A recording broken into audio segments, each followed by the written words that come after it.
Olá, tudo bem com vocês? Espero que estejam bem, graças a Deus. Deus abençoe você, a sua casa, o seu lar, o seu trabalho. Graças a Deus por você. Estou novamente nesse dia de hoje para estar compartilhando com vocês mais dois capítulos da palavra. Hoje a gente vai estar vendo o capítulo 21 e 22 de 2 Samuel. A gente vai ver umas questões aí dos gibeonitas, né, no capítulo 21, né? E também no capítulo 22 a gente vai ver Davi ali levantando um louvor ao Senhor, né? Dá para nós entender desta forma, né? Mas então vamos ver esses assuntos aí. Senhor nosso Deus, nosso Pai, mais uma vez nos colocamos na Tua santa presença, Senhor. Neste momento para a gente poder aprender um pouco de Ti, Senhor. Nos orienta, Pai, com a Tua palavra, em nome de Jesus. Amém. Graças a Deus. Então vamos lá. E no capítulo 21 fala bem assim, ó. Durante o reinado de Davi, houve uma fome que durou 3 anos. Davi consultou o Senhor, que lhe disse: A fome veio por causa de Saul e de sua família sanguinária, por terem matado os gibeonitas. O rei então mandou chamar os gibeonitas e falou com eles.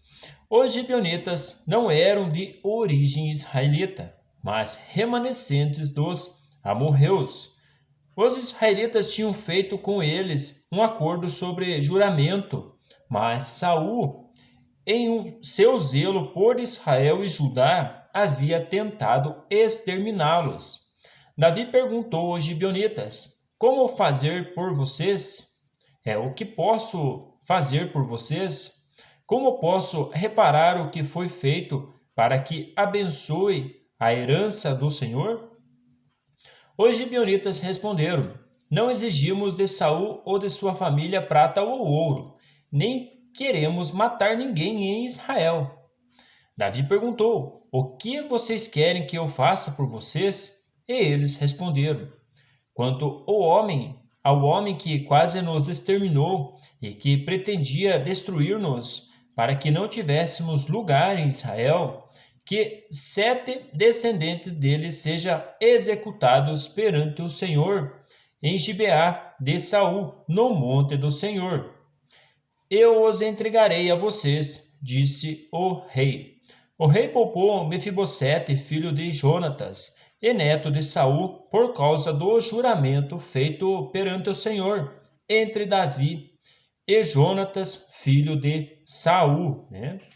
Enfim, o que eu penso dessa situação, né? Então, se a gente analisar bem, quando Jesus foi entregue, né, para ser crucificado, o próprio Pedro ali, ele arranca da espada, né, e decepa a orelha ali de um soldado, né? Então, o próprio Senhor fala bem assim, né? Aquele que vive pela espada morrerá também, né? Então, aquele que mata também, aquele pela espada vai ser morto também. O próprio Senhor Jesus trouxe. E digamos, eu começo a entender aqui, né, que no Antigo Testamento era olho por olho, sangue por sangue, espada por espada. Então, de fato, ali eles iam ser vingados dessa forma ali, como Saul foi sanguinário ali pela família, digamos, com os gibeonitas, né? Ele quis exterminá-los ali, né? E como eles tinham um acordo ali com o próprio Davi, né? Então, com a região ali de Israel, eles deveriam permanecer, porque eles eram remanescentes dos amorreus, né? Então, a gente vai dando uma olhada nessa questão aí, né? Então, pela espada eles lutavam, né? E pelas espadas também morriam, né? Então, nesse fato aí, vamos dar uma olhada aí nesse contexto aí. Mas o rei mandou buscar Armone e Mefibosete, os dois filhos que Rispa, filho de Ai, tinha dado a Saul. Com eles também os 5 filhos que Merabe, filha de Saul, tinha dado a Adriel, filho de Barzilai, de Meolá. Ele os entregou aos gibeonitas, que os executaram no monte perante o Senhor. Os 7 foram mortos ao mesmo tempo, nos primeiros dias da colheita da cevada. Então Rispa, filha de Ai, pegou um pano de saco e o estendeu para si sobre uma rocha. Desde o início da colheita até cair a chuva do céu sobre os corpos, ela não deixou que as aves de rapina os tocassem de dia, nem os animais selvagens à noite.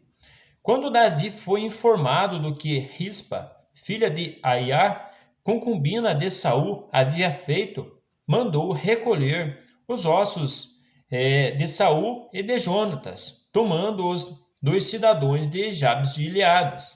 Eles haviam roubado os ossos da praça de Bet-seã, onde os filisteus os tinham pendurado, no dia em que mataram Saul no monte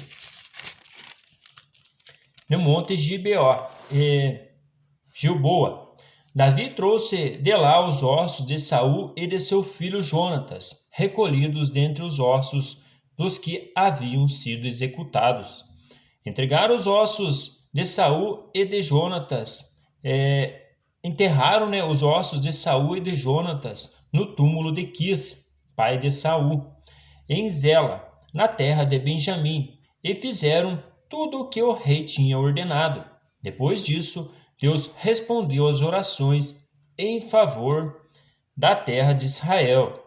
Então, desta forma aí já começou, já vinha até chuva, digamos, eles estavam ali em seca, digamos dessa forma, né?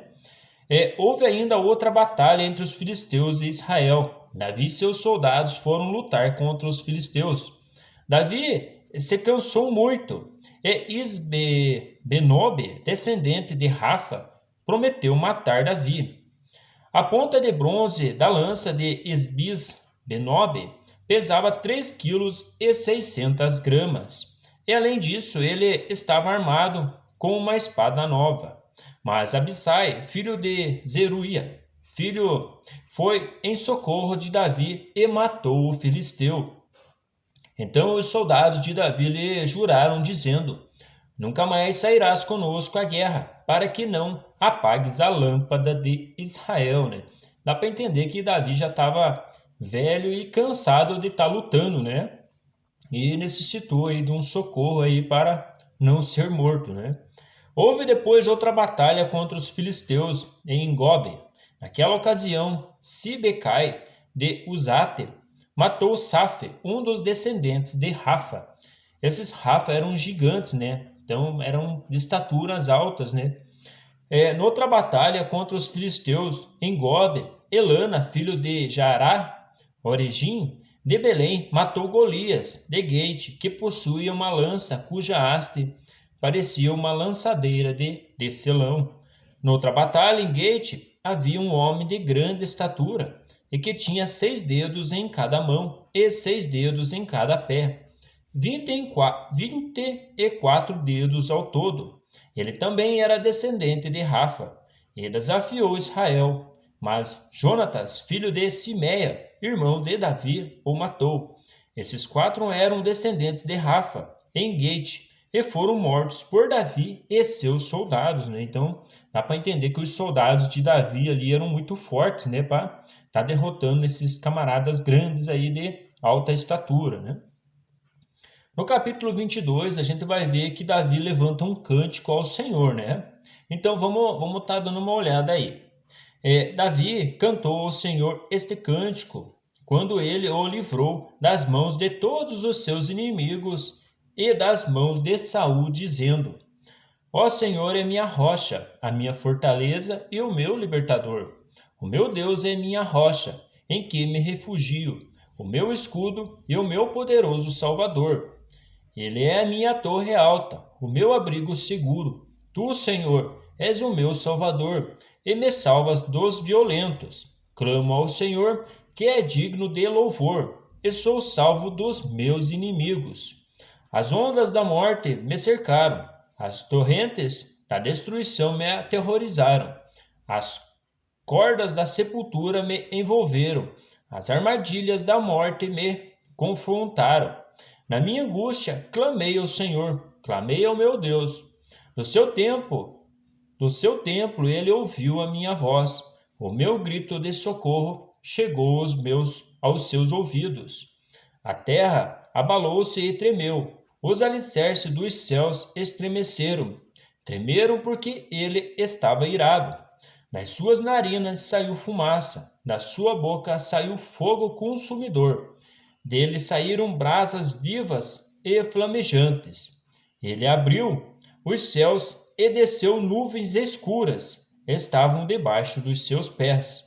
Montou sobre um querubim e voou. Ele elevou-se sobre as asas do vento. Pôs as trevas ao seu redor, das densas nuvens de chuva fez o seu abrigo. Do brilho da sua presença flamejavam carvões em brasa. Dos céus, ó Senhor, trovejou. Ressoou a voz do Altíssimo. Ele atirou flechas e dispersou os inimigos, arremessou raios e o fez bater em retirada. Os vales apareceram e os fundamentos da terra foram expostos diante da repreensão do Senhor, com um forte sopro de suas narinas. Das alturas, estendeu a mão e me segurou. Livrou-me de águas profundas, livrou-me do meu inimigo poderoso, dos meus adversários, que eram fortes demais para mim. Eles me atacaram no dia da minha calamidade, mas o Senhor foi o meu amparo. Deu-me ampla liberdade, livrou-me, pois me quer bem.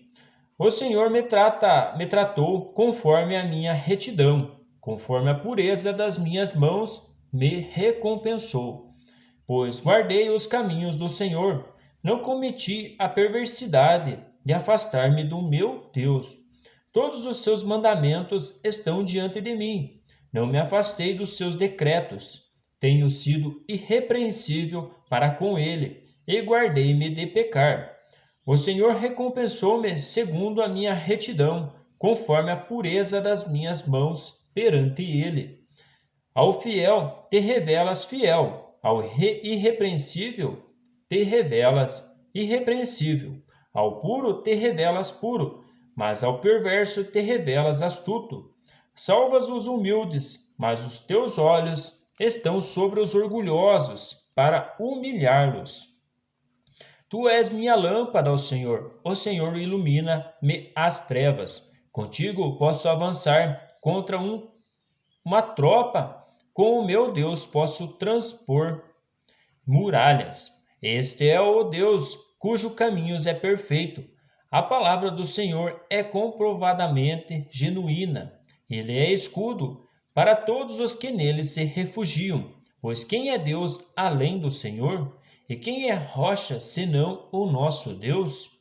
É Deus quem me reveste de força e torna perfeito o meu caminho. Ele me faz correr veloz como a gazela e me firma os passos nos lugares altos. É Ele quem treina as minhas mãos para a batalha, e assim os meus braços vergam o arco do bronze. Tu me dás o teu escudo de livramento, a tua ajuda me faz forte. Alarga sobre mim o meu caminho, para que os meus tornozelos não se torçam. Persegui os meus inimigos e os derrotei. Não voltei enquanto não foram destruídos. Esmaguei-os completamente e não puderam levantar-se. Caíram debaixo dos meus pés. Tu me revestistes de força para a batalha. Fizeste cair aos meus pés os meus adversários. Fizeste que os meus inimigos fugissem de mim. Destruí os que me odiavam. Gritaram por socorro, mas não haviam quem os salvasse. Gritaram ao Senhor, mas ele não respondeu. Eu os reduzi a pó, como o pó da terra, esmaguei-os, e os amassei como a lama das ruas. Tu me livraste dos ataques do meu povo, preservaste-me como líder de nações. Um povo que eu não conhecia me é sujeito. Estrangeiros me bajulam, assim que me ouvem, me obedecem. Todos eles perdem a coragem, saem tremendo das suas fortalezas. O Senhor vive, bendito seja a minha rocha, exaltado seja Deus, a rocha que me salva. Este é o Deus que, em meu favor, executa vingança, que sujeita nações ao meu poder, que me livrou dos meus inimigos. Tu me exaustastes acima dos meus agressores, de homens violentos me libertastes. Por isso te louvarei entre as nações. Ó Senhor, cantarei louvores ao teu nome. Ele concede grandes vitórias ao seu rei. É bondoso com o seu ungido, com Davi e seus descendentes para sempre, né? Então, aqui dá para entender que Davi está levantando um clamor de honra ao Senhor, né? Colocando como Deus acima de tudo, né? Então, como na nossa vida, a gente também tem que colocar o Senhor como baluarte de toda a nossa área, né? Mas era essa a mensagem de hoje. Deus abençoe vocês. Um grande abraço, fiquem com Deus e vamos continuando as nossas leituras diárias. Até mais, um forte abraço.